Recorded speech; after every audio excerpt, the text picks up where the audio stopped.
Shalom, perkenalkan nama saya Angga Priyani Sinaga dengan NPM 2234 Di sini saya ingin melakukan analisis pengolahan data melalui aplikasi SPSS, yang dimana yang pertama itu kita harus memiliki data mentahnya yang sudah ada di Excel.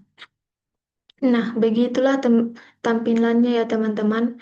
Di sini belum dapat kita olah karena terdapat beberapa data yang tidak valid atau data yang kosong.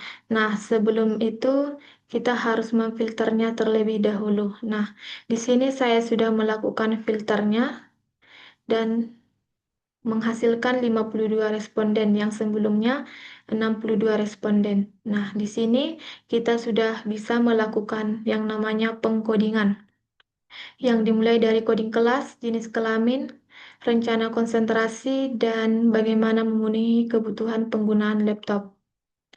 Di sini saya menggunakan rumus if sama dengan, dan untuk bagian nama kita bisa mengurutkannya dari A sampai Z dengan mengklik ini. Dan setelah dapat hasil codingannya, kita lanjut ke data SPSS-nya.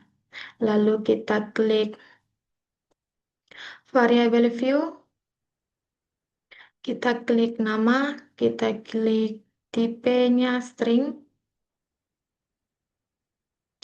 lalu kita buat karakternya 100. Ini bebas ya teman-teman. Dan kita buat nama responden. Kita buat measure-nya nominal. Dan yang kedua itu jenis kelamin. Ini tidak bisa dispasi ya teman-teman, harus sesuai dengan data Excel. Kita pilih numerik, kita pilih 20, kita pilih ininya, desimalnya 0. Lalu kita klik OK. Dan ini untuk label kita buat jenis kelamin.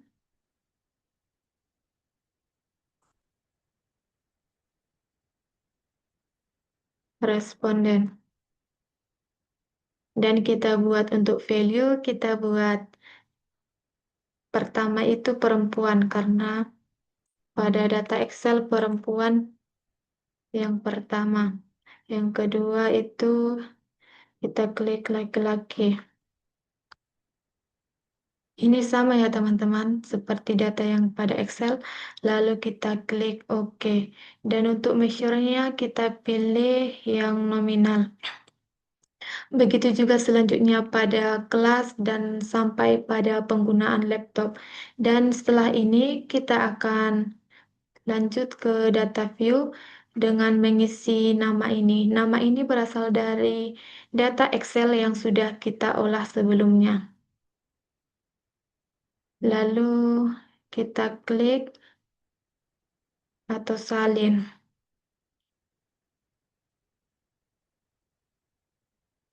Lalu kita kembali kepada SPSS, lalu kita pilih Ctrl V. Dan di sini sudah ada nama atau data yang ada di Excel ya teman-teman. Dan untuk jenis kelamin sama juga, kita klik lagi bagian coding jenis kelamin. Kita salin sampai yang terakhir. Kita klik Ctrl C, lalu kita klik lagi bagian ini ya teman-teman. Dan hasilnya seperti ini. Dan untuk mempersingkat waktu, saya akan menunjukkan hasil yang sudah saya lakukan sebelumnya. Dan untuk hasilnya pada variabel view dan data view, begini hasilnya ya teman-teman. Dan ini bisa juga kita buat dengan huruf jika dibutuhkan, dan di sini yang dibutuhkan dengan menggunakan angka, maka kita pilih angka. Nah, setelah itu kita klik analyze, kita klik deskriptif, lalu kita pilih kelas responden, jenis kelamin, rencana konsentrasi, penggunaan laptop, lalu kita klik OK. Dan menghasilkan data seperti ini. Dan kita lanjut lagi ya teman-teman. Kita memilih deskriptif, statistik, kita pilih frekuensi, dan kita pilih kelas, jenis kelamin, sampai penggunaan. Di mana kenapa tidak menggunakan nama? Karena datanya terlalu banyak ya teman-teman, jadi kita hanya memilih ini. Lalu kita klik chart, kita pilih bar chart, lalu kita pilih frekuensi, continue, lalu kita klik OK.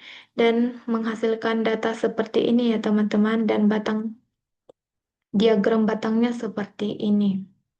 Sampai selesai. Dan untuk outputnya ini bisa kita simpan dengan mengklik output, lalu kita klik file, kita pilih bagian ekspor, lalu kita pilih browse, dan kita buat nama filenya, lalu kita save, lalu kita klik OK.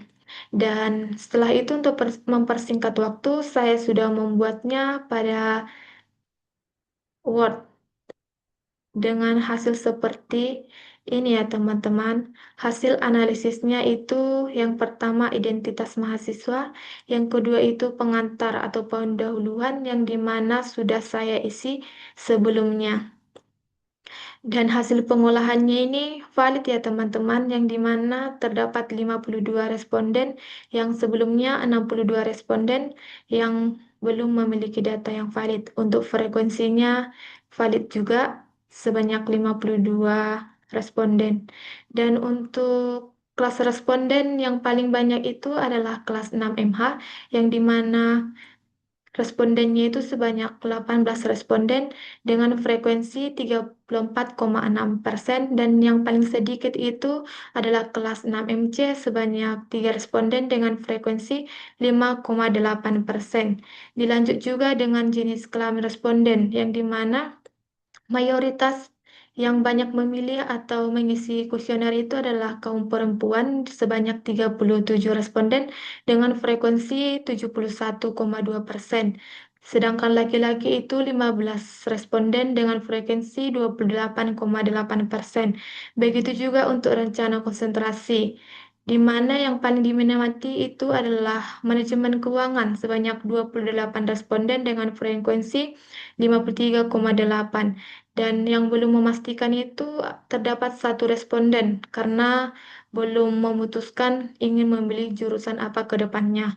Dan untuk penggunaan laptop responden itu kita atau lebih banyak menggunakan laptop pribadi sebanyak 50 maaf salah, sebanyak 35 responden dengan frekuensi 67,35%.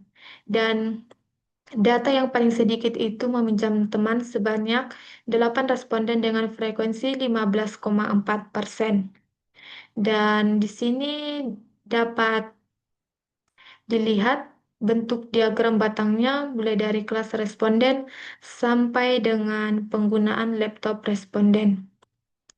Dan untuk kesimpulannya, secara keseluruhan berdasarkan hasil analisis, terdapat 52 responden dan dapat disimpulkan responden paling banyak berasal dari kelas 6MH sebanyak 18 orang dan diikuti oleh kelas 6MF. Dari segi jenis kelamin, kelompok responden perempuan berjumlah 37 orang dan sedangkan laki-laki itu berada atau berjumlah 15 orang. Dan untuk rencana konsentrasi yang paling diminati itu adalah memilih bidang manajemen keuangan sebanyak 28 orang dan sisanya melalui bisa memilih manajemen pemasaran, manajemen sumber daya manusia, dan sebagian kecil belum memutuskan. Dan selain itu, dalam menunjang kebutuhan perkuliahan, mayoritas responden sudah menggunakan laptop pribadi sebanyak 35 orang, sedangkan sisanya masih menggunakan telepon genggam atau meminjam laptop milik teman untuk menunjang kegiatan belajar mereka sehari-hari. Demikianlah hasil dari presentasi saya. Jika ada kesalahan atau tutur kata, mohon dimaafkan. Terima kasih.